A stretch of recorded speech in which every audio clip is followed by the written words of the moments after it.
And my colleague Raghavendra Rao now joins me live from the WION newsroom. Good evening, Raghavendra. Have we heard a boy, a student, a protester saying that the question paper was available already before the examination could even begin on WhatsApp and Instagram? Do we at all know as to how the paper got leaked, who might be responsible for it? Also, what about the emotional, psychological costs on these students and their anxious parents? Good evening, Ramesh. Yes, very rightly said. And not just the students are saying that the paper was already available on various messengers like WhatsApp.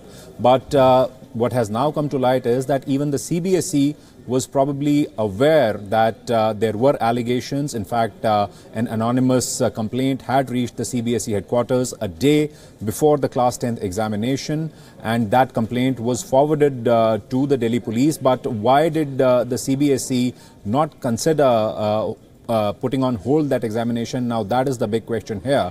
Also the fact that the Delhi police, which are investigating this case, they are quizzing not just students who have had access to these handwritten question papers circulated on mediums like WhatsApp, but also there are several tuition teachers whose names have cropped up, people running coaching centers and tuition classes.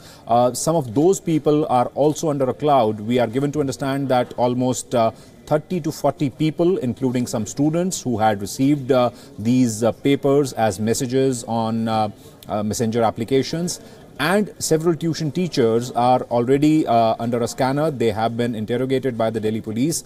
And the bigger question here is that probably prior information or prior alarm bells were there, and despite that the CBSE apparently chose not to act. Now that is what is being investigated, and the fact that yes, the emotional side to it, no doubt. I mean, the students who had prepared so hard, so well for these examinations, a bona fide, genuine student who really studied hard and appeared for this exam, obviously he has reason to feel a little cheated, and that is why we are seeing so much of protests and so much of uproar. Indeed, and before we let you go, Raghavendra, one quick question. Then we heard Prakash Javadekar, the minister, talk about a leak-proof mechanism. Now, what might he be referring to, and what kind of checks and balances can we expect going forward? Well, Ramesh, the contours of this so-called leak-proof mechanism have still not been revealed, but from what we are given to understand, they are looking at,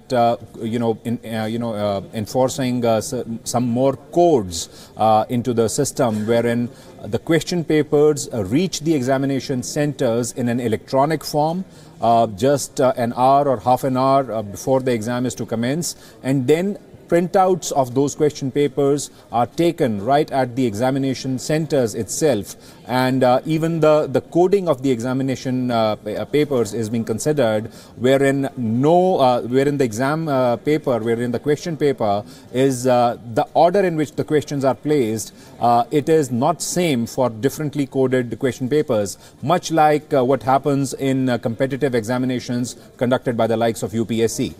All right, on that note, Raghavendra Rao, thank you so much for joining me on WION Dispatch.